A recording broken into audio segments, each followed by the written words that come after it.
Hello,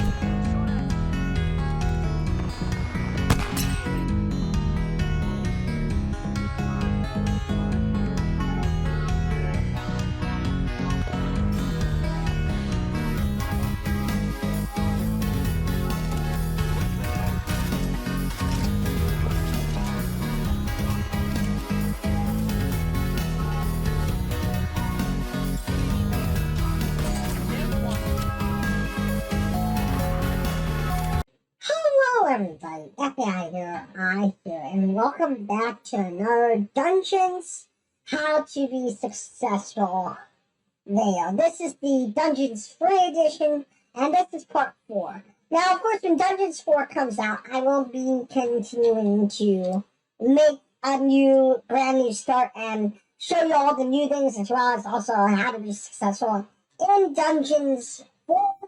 I thought that Dungeons 4 would be still a good potential one to continue with, because as of the making of this video and as of the release of Dungeons, this part, whenever it comes out, Dungeons 4 may have not already come out or may have come out. So at this point in time, I'm going to continue the Dungeons 3 How to Be Successful. This still kind of applies to Dungeons 2. So if you're trying to improve on Dungeons 2, then this still could technically kind of apply to you. But I'm not going to guarantee they'll apply to you as a Dungeons 2 player if you are, for any reason, a Dungeons 2 player still. But anyway, continuing our Dungeons How to Be Successful series. At this point in time, you really are just continuing to look for gold and continuing to look for more gold to salvage / get over time. But you also are now probably planning your second attack on an illness shrine. And if you're not already doing that, you're probably getting things prepared for traps and whatnot in your dungeon. Because let's face it, as it would be, eventually over time, your dungeon will be, of course, attacked. And there's no real way of being able to avoid that in a sense. But you have to, of course, in general, realize and understand that no matter what happens, you have to be able to prepare yourself for that eventuality and be able to be ready for it as it goes forward. But at this point in time, you're also probably starting to consider / move forward with making your dungeon a lot more trap-based and making it much harder for enemies to come in. And this is something that I would definitely recommend you start preparing for, especially over time, because of course, as it would be, it's something that will be inevitable for the game. And with that having said, just the main plan at this point would be to continue preparing your demons, continuing to prepare your enemy, yourself for attacks as they come and as they happen, of course. Now, of course, your general overall ability with playing around and understanding the game, you should always make sure that you're prepared to increase your horde over time and just continuing to make things overall better / stronger for everyone that you're or all your characters and / all your people. And that's something that will have to be done as you progress and as you, of course, continue to make the stuff like Tinker's Workshop and whatnot happen. But, of course, generally, as it would be, these are some of the biggest things that you'll have to consider and look at. And, of course, as it would be, you'll also have to understand that demons require mana to revive. But as they gain mana and as you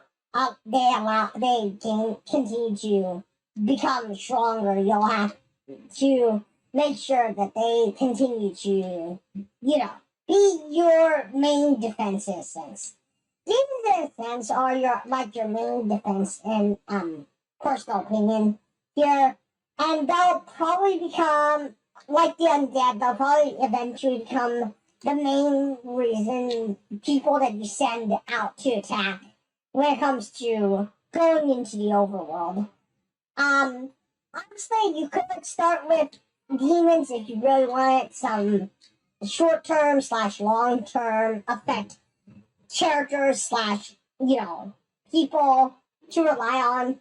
But the thing about starting with the undead or starting with demons is you have other little steps that would allow you to, you have other little steps that would you'd have to look at and look towards in order to really make it a potential success.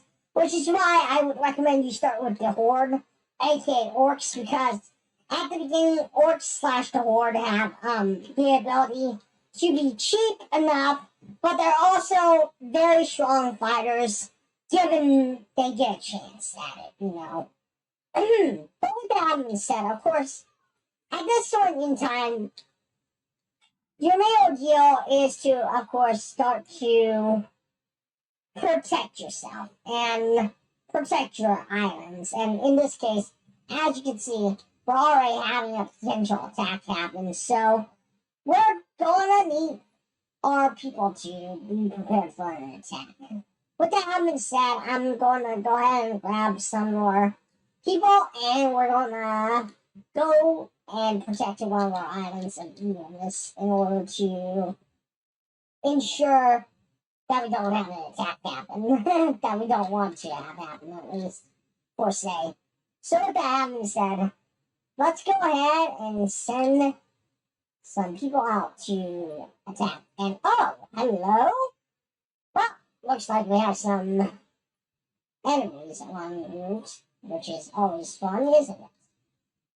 Anywho, let's go ahead and protect our dungeon entrance for now.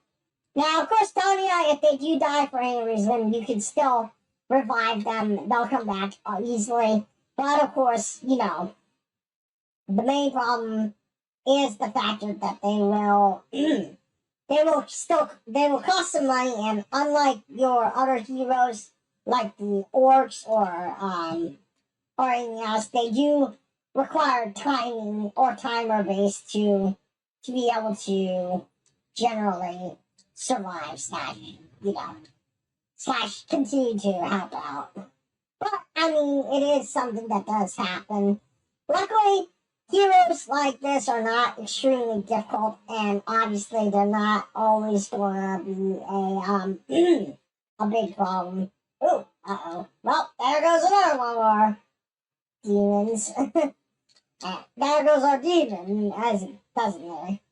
And as you can see, of course, heroes are going to be the ideal solution to helping you, of course, continue to make sure that things work out in your favor. But, of course, as you can see, sometimes things just go a little crazy. And, unfortunately, we'll have to figure out where the attack is happening. But, luckily, if you are on the right path and you are taking your time / you have done things correctly, these guys shouldn't be too much of an issue for you overall. But as it would be, the heroes become stronger over time. And of course, because they become stronger over time, it will become much harder for them to, of course, continue to not be beating you down if you're not careful. So, of course, you're always in this game going kind of be on the back foot,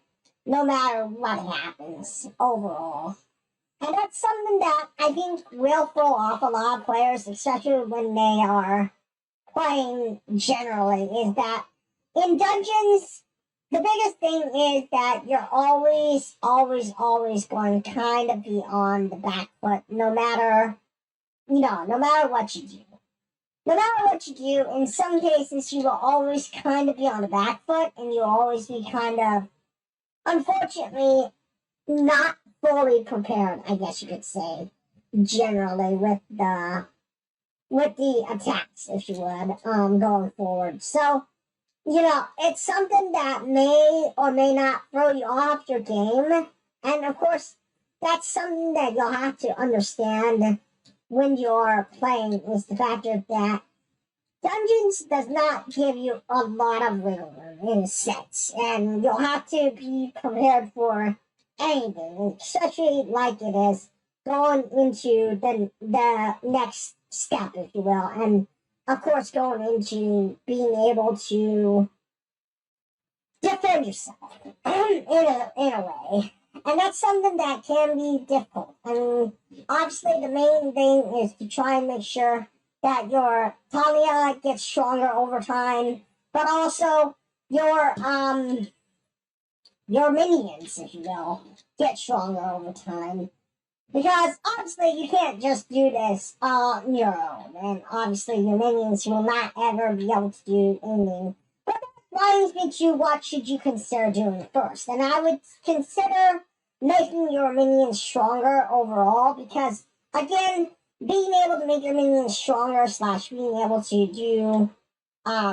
do attacks and be able to, of course, control the battlefield is always going to most definitely help you in the longer run, compared to, of course, just generally having your attack be focused on the short term of things. But I mean, it's something that does over time have to be understood, that it's not going to always be an easy go here and do this and you'll get there. You know what I mean? It's going to always be a bit of a struggle, and it's always going to be a bit of you'll have to jump through hoops. You'll have to be able to ensure that you're prepared for what comes next in a way,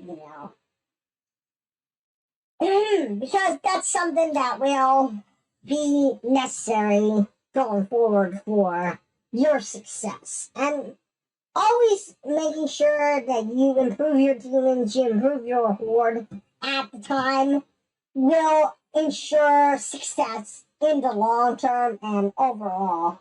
But also, don't be afraid to use your spells once you've unlocked them, because your spells will allow you to generally improve your people as well. And with that having said, I mean, obviously, you gotta continue to figure out where all your gold deposits are, because as it would be, over time, gold does become a luxury / resource you'll have to understandably gather. And of course, it's not known exactly all the time where all the gold will ever be, so you'll have to be able to figure that out, and of course, be able to continue to bring the gold in and stack the gold where you need it to be and when you need it overall. But anyway, with that having said, obviously, this has been part 4, if I recall correctly, of the how to be successful in dungeons. The main ordeal, I would say, for this part is just continue to improve your demons and of course improve your horde as you can, and continue to make them stronger, because as it would be, the stronger they become and the more powerful they become over time, the more likely you'll be able to just snowball effect things, because it's gonna help you out overall. But with that having said, don't forget to give this video a like. And of course, if you like this video and you want to see more, don't forget to subscribe to my channel. Hit that bell notification. And of course, this is FAI signing out, and I'll see you all in the next one.